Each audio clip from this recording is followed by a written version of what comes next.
Est-ce que tu conseilles aux gens de se marier ?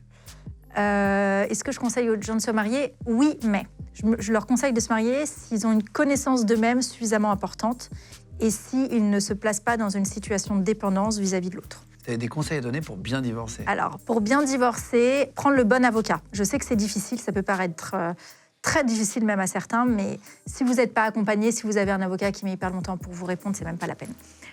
Ensuite, pour bien divorcer, je pense qu'il faut penser à conserver les preuves concernant l'argent et les enfants, les questions financières et concernant les enfants. Prouver que vous êtes un bon père, une bonne mère.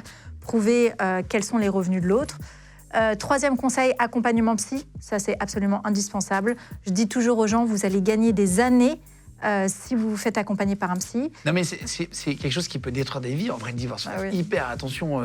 Est-ce qu'il faut choisir sa femme ou son homme vraiment se dire, tiens, est-ce que ça vaut le coup que je me marie avec lui ? Est-ce qu'il peut me faire chier en cas de divorce ? Il faut se poser la question aussi.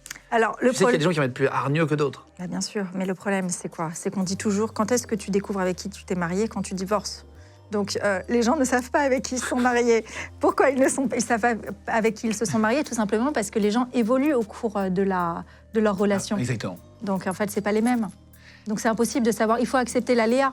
Ça fait peur, hein, quand vous allez voir les chiffres du nombre de divorces, enfin, de combien de mariages finissent en divorce, c'est 45%. Donc c'est quasiment, t'as une chance sur deux, en fait, tu jettes une pièce en l'air, t'as une chance sur deux quasiment de divorcer, quoi. Ouais. Et encore, je pense que c'est des stats qui augmentent un peu avec le temps, quoi. Ouais. C'est quoi les principales causes de divorce que t'as ? Alors, les principales causes de divorce, c'est des conflits sur l'argent, des conflits sur les enfants, sur l'éducation, beaucoup de violences psychologiques, parce que je fais pas mal de violences, et c'est les trois causes les plus importantes dans le divorce. Et puis, je dirais que par-dessus tout, c'est l'incapacité d'un des époux à savoir poser les limites et à se respecter soi-même. Est-ce que t'as déjà défendu des gens de ta famille ? Alors oui, mais je ne referai pas. C'est vrai ? Ils m'appellent tout le temps, ils ont l'impression d'avoir un avocat à disposition.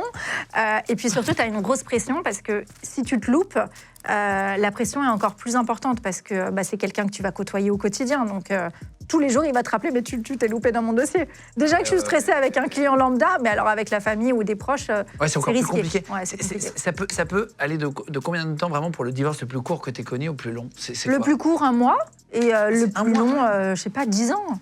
Ah ouais ? 8-10 ans, bah oui, tu fais la totale. Tu fais la première instance, tu fais des différents renvois, tu fais de l'appel, tu fais des procédures d'incident, tu fais des expertises, des sursis, tu fais de l'appel, tu fais de la cour de cassation, ça revient en appel, puis après tu vas à la CEDH, puis ça va dans un autre pays, ça peut ne pas en finir. Parce que c'est le CDH, mais j'ai acquitté.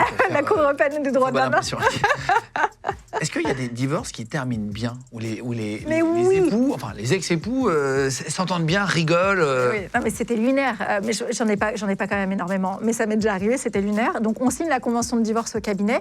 Ils arrivent, mais on se marre pendant le rendez-vous. On fait des blagues, c'est n'importe quoi. On signe toutes les pages de la convention de divorce. Après, on va boire un verre, on va boire une coupe de champagne pour fêter le divorce quand même. Et c'est top. Ils boivent un coup ensemble et tout. Oui, bien sûr, mais ils s'entendent bien, ils restent potes. Mais c'est rare.